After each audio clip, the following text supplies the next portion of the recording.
आग लग गई। मारो मारो मारो।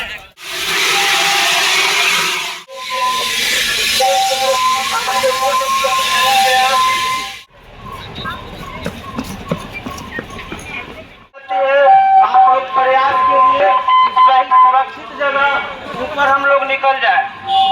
कायम होता है कि जब बिल्डिंग में आग लगती है तो स्मोक से अधिक लोग की मृत्यु हो जाती है। जैसे पटना में पाल होटल में आग लगी थी तो पाल होटल में लोग जलने से ज्यादा स्मोक की वजह से मर गए थे। इस चलते यदि आप लोग कहीं बिल्डिंग में फंस गए हैं, सिनेमा हॉल में फंस गए हैं, कोई भी मॉल में फंस गए हैं तो कुछ नहीं समझ में आ रहा है तो आप लोग तत्काल फाइनल फ्लोर पर जाइए और हमारा रेस्क्यू टीम तत्काल आपको सहायता देगी। और 112 पे या हो सके हमारा जो फायर ब्रिगेड का पर्सनल नंबर होता है उस पर कॉल कीजिए। हमारा टीम तत्काल आप लोग के पास आकर सेवा देगी। देखिए उनको सही सुरक्षित नीचे उतारा गया और इनको एम्बुलेंस में लादा जाए। इनकी हालत अच्छी नहीं है।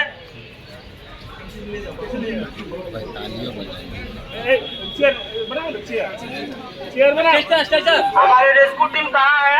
रेस्क्यू टीम आप लोग और इस बिल्डिंग में सर्च कीजिए। यदि कोई भी कैजुअलिटी कोई लोग फंसे हुए हैं तो उनको तत्काल बाहर निकालिए। रेस्क्यू टीम हमारे जहाँ भी है आप लोग। प्रोग्राम हम लोग जो रेगुलर अनवरत सालों भर चलाते हैं और इसका कभी कभी विशेष आयोजन भी, जैसे आज पूरे जो है न्यायालय में पटना हाई कोर्ट से लेकर जितने भी व्यवहार न्यायालय हो गए सब डिवीज़न लेवल पर जहाँ जहाँ भी न्यायालय है वहाँ सभी जगह अपने टाइम के हिसाब से ये मॉक ड्रिल और आग से बचाव हेतु ये पूरा ये दिया जा रहा है। मॉक ड्रिल कराया जाए, अभी देखे भी आप लोग। अब इसमें यही है कि इक्विपमेंट जो है उसको जन जागरूकता के माध्यम से बताया यही जाता है कि अग्नि सुरक्षा से तो ठीक है लोग जाते हैं, लेकिन अपने भी सुरक्षा करना है और आग के लगने के पहले का जो तैयारी है उसके बारे में जो है मेन जन जागरूकता में बतलाया जाता है कि आप लोग इसके जैसे देहात में है कि शॉर्ट सर्किट से भी आग लग गया, चूल्हा से आग लगा, भूसी से आग लग गया, बहुत तरह के आग लगते हैं। तो उसके हम लोग जो है पूरे सालों भर इसका चलाते हैं। कभी कोई विशेष आयोजन में इसी कड़ी मार यहाँ आए न्यायालय में। मॉक ड्रिल में सर क्या सब दिखाया गया है? मॉक ड्रिल में आग रेस्क्यू दिखलाया गया, जैसे आग पर कैसे काबू पाना है और उसको बुझाने के लिए बतलाया गया दिया गया है। और कहीं भी किसी प्रकार की आपदाएं आती है, जैसे अर्थक्वेक हुआ, फायर हुआ, फ्लड आया, केमिकल रिसाव हुआ, रेल एक्सीडेंट हुआ, एयर बस एक्सीडेंट हुआ, नाना प्रकार के कहीं एक्सीडेंट हो गया या सीवर में आदमी गिर गया, कहीं जानवर के बच्चे गिर गया, कहीं कुआं में तालाब में आदमी गिर गया, उसको हम लोग त्वरित फर्स्ट रिस्पॉन्स हम लोग देने के लिए वहाँ पहुँचते हैं और माल डाल के हम लोग सुरक्षा करते हैं। अभी एनडीआरएफ एसडीआरएफ 2004 से रन कर रहा है। इसके पहले फायर सर्विस ही और आपदाएं से बचाव कार्य करते आया है, अभी भी बचाव कार्य करने के लिए तत्पर है। हम कहना चाहेंगे जैसे फायर और अर्थक्वेक है, इसका कोई टाइम नहीं है, अचानक कभी होता है। तो हम कहना चाहेंगे कि इवैक्यूएशन प्लान के अनुसार हम लोग काम करते हैं। जैसे ऑक्टेट एक शब्द होता है, ओ से ऑक्यूपेंसी होता है।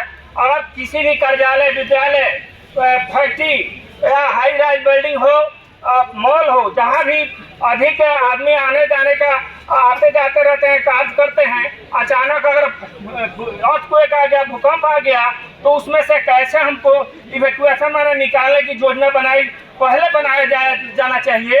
जे हम साल में 1-2 बार 1-2 मिनट सरप्राइज बेल बजावें और हम कोशिश करें हमारा कर्मी कैसे निकलेगा, कभी ऐसा आपातकाल आ जाए तो हम लोग कैसे बच सकते हैं। बचाव कार्य करने के लिए ऐसे प्लान होना चाहिए कि ओ से ऑक्यूपेंसी हुआ, सी से कंस्ट्रक्शन है, बिल्डिंग की बनावट क्या है, टी से टेबल डेस्क जिस हम लोग रूम में काम करते हैं उसमें कितना दूरियां हमको एग्जिट तक आने में समय लगेगा, और टी से फिर टेबल डेस्क ई से एग्जिट होता है, निकास कैसी है वो बिल्डिंग का, उस रूम का, और सबसे नियरेस्ट निकास हो उसको हम लोग को उपयोग करना चाहिए, भगदड़ उस समय में नहीं होना चाहिए। और लास्ट में टी है टोटल टाइम ऑफ इवैक्यूएशन, यानी कहने की मतलब है ये घटना घटने से लेकर बचाव कार्य करने में कितना समय लगा, इसके बारे में हम इवैक्यूएशन प्लान के बारे में हम बताएं। आपसे कहना चाहेंगे कि हम 2018 में पटना में थे, तो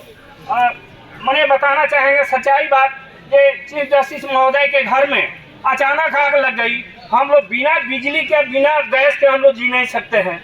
गैस यहाँ भी हम आके 2023 में हम पूरा बिल्डिंग के चारों तरफ ऑडिट किए थे, यहाँ बहुत बिजली ट्रिप्स कर रहा था। डीजे महोदय का पीछे पूरा लतर रहा था एथी पर वायर पर, तो हम लोग ट्रिप्स ऐसी करा के शट डाउन करा करके मैंने कार्यपालक अभियंता के बुला करके उस दिन समूचा कटवाए हैं, और ट्रांसफार्मर भी यहाँ चेंज करवाए यहाँ एक कैंपस का। तो हम वहाँ कहना चाहेंगे चीफ जस्टिस के घर में आग लग गया अचानक। तो क्या हुआ, ट्रिप्स के कारण आग लगा था।